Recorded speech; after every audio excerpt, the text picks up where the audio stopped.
Hello students, मैं सुधा स्वागत करती हूँ आप सबका आपके अपने चैनल तैयारी ऑनलाइन में। आज हम डिस्कस करने जा रहे हैं worksheet number 9। Worksheet number 9 class 7 का वर्कशीट है और आज हमारा विषय है हिंदी। हिंदी में हम पढ़ेंगे हिमालय की बेटियाँ। यह कहानी लिखा गया है नागार्जुन के द्वारा। तो बच्चों, हिमालय की बेटियाँ कहानी पढ़ने से पहले आप यहाँ अपना नाम लिखें और यहाँ आप अपने कक्षा अध्यापक का नाम लिखें। यह वर्कशीट है 22 अक्टूबर 2020 का। तो बच्चों, हमने इससे पहले भी हिमालय की बेटियों के बारे में पढ़ा कि किस प्रकार से हिमालय से उछलती कूदती कई नदियाँ पृथ्वी पर आती हैं और विशाल रूप धारण कर लेती हैं। चलिए आज उसके बारे में और अधिक जानें। खेलते खेलते जब ये जड़ा दूर निकल जाती हैं तो देवदार, चीड़, सरो, चिनार, सफ़ेदा, कैल के जंगलों में पहुंचकर शायद इन्हें बीती बातें याद करने का मौका मिल जाता है। तो यहाँ हमारे लेखक नागार्जुन जी उन नदियों का वर्णन कर रहे हैं जो हिमालय से निकलती हैं और कह रहे हैं कि ये नदियाँ जो हैं वह खेलते कूदते बहुत दूर निकल जाती हैं। वह देवदार के वृक्ष, चीड़ के वृक्ष, सरो, चिनार, सफ़ेदा और कैला के जंगलों में पहुंचकर इनसे क्या करती हैं? बातें करती हैं। उन्हें इन सब से बात करने का मौका मिल जाता है। किनसे? तो इन सभी पेड़ों से जो जंगलों में लगे रहते हैं। कौन जाने बुढ़ा हिमालय अपनी इन नटखट बेटियों के लिए कितना सिर धुनता होगा। अब देखिए, लेखक ने यहाँ हिमालय को सजीव रूप में प्रस्तुत किया है। कहते हैं कि अब इसकी बेटियाँ इतनी चंचल हैं, इतनी नटखट हैं, यह कभी इधर जाती हैं तो कभी उधर जाती हैं। अब बेचारा जो हिमालय है वह क्या हो गया है? बुढ़ा हो गया है।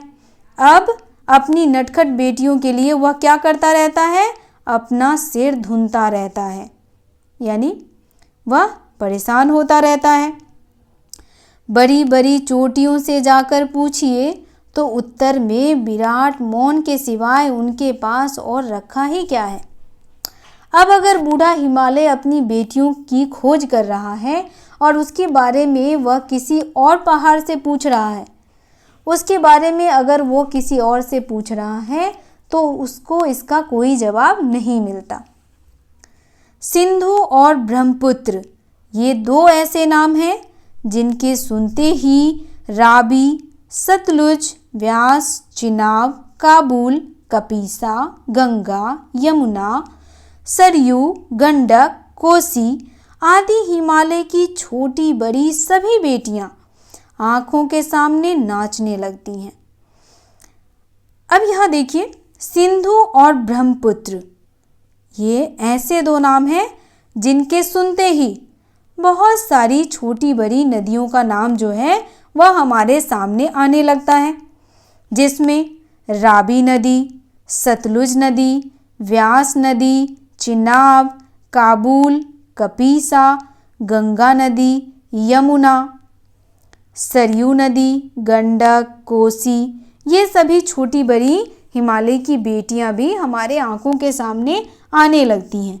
किनकी आंखों के सामने? तो हमारे लेखक की आंखों के सामने। वास्तव में सिंधु और ब्रह्मपुत्र स्वयं कुछ नहीं है।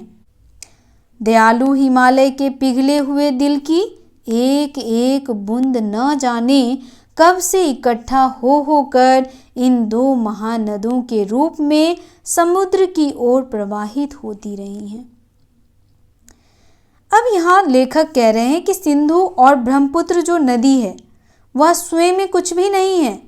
यह कहाँ से प्रकट हुई हैं? तो यह दयालु हिमालय जो उनका पिता है, उनके हृदय से एक एक बूंद जो टपका है उससे यह विशाल नदियाँ प्रकट हुई हैं। और ये महानदी किसकी ओर प्रवाहित हो रही हैं? तो समुद्र की ओर प्रवाहित हो रही हैं और समुद्र में मिल जाती हैं।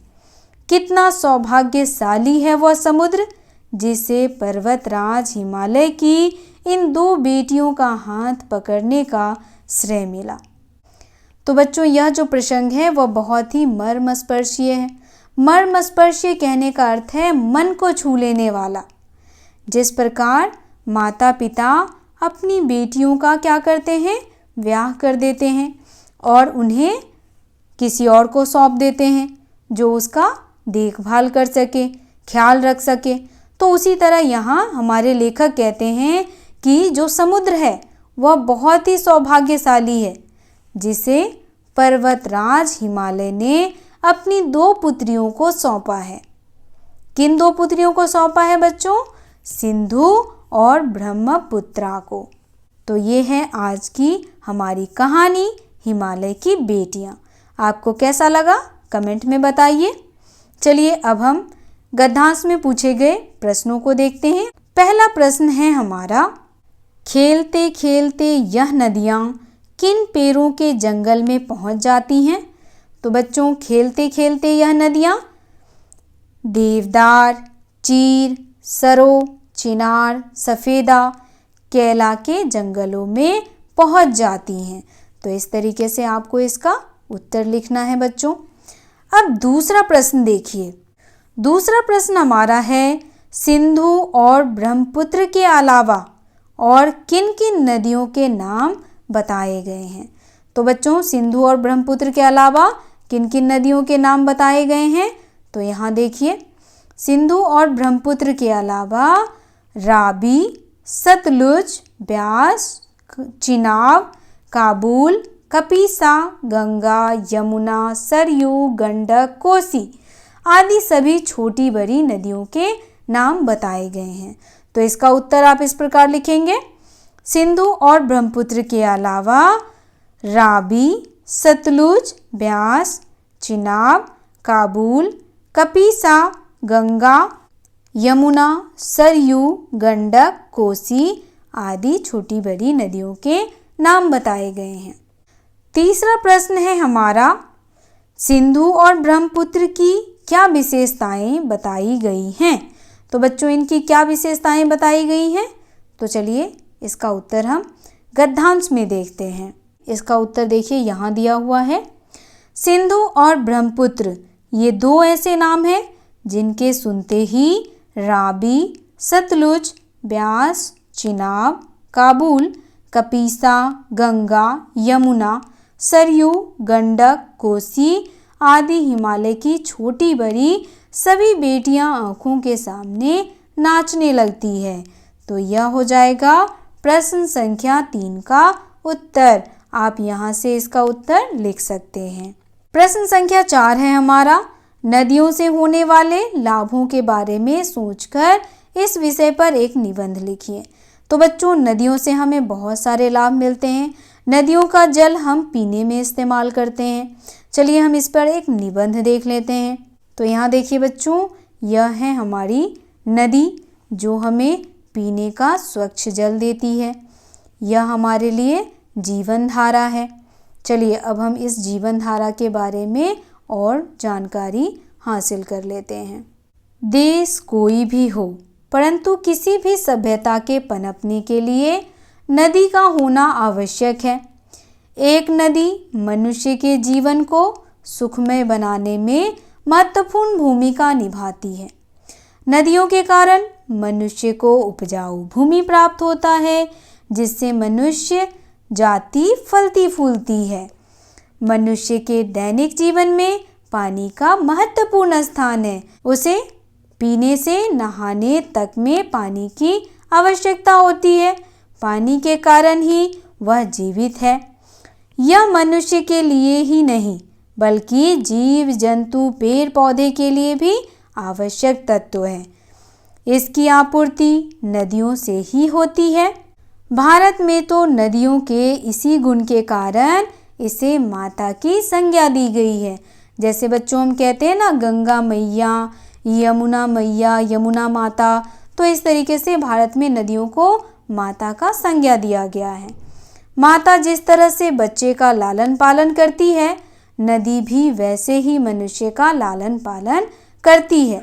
मनुष्य के मुंडन से लेकर उसकी मृत्यु तक नदी कहीं न कहीं माँ के समान उसके साथ रहती है। आज नदियों में जल कम हो रहा है, जिसके कारण लोगों को जल की आपूर्ति नहीं हो पा रही है। इसके कारण सभी स्थानों पर हाहाकार मचा हुआ है। इस जीवनदायिनी स्रोत को मनुष्य ने अपने स्वार्थ से सोख लिया। कैसे बच्चों? तो हम क्या करते हैं, नदियों में कूड़े कचरे डाल देते हैं, नालियों के गंदे पानी, सीवर के गंदे पानी डाल देते हैं, जिससे क्या होता है, हमारी नदियाँ प्रदूषित होती जा रही हैं और जो पानी हम पीने में इस्तेमाल करते हैं नदियों का, वह विषैला होता जा रहा है। तो बच्चों, प्रश्न संख्या 4 का उत्तर आप इस तरह से लिख सकते हैं। तो ये वर्कशीट यहीं समाप्त होता है। वर्कशीट आपको कैसा लगा कमेंट करके बताएं। अगर आप हमारे चैनल पर नए हैं तो चैनल को सब्सक्राइब कर लें, वीडियो को लाइक करें और अपने दोस्तों के साथ शेयर करना बिल्कुल ना भूलें। तो मिलते हैं अगले वर्कशीट में। आप सबका धन्यवाद।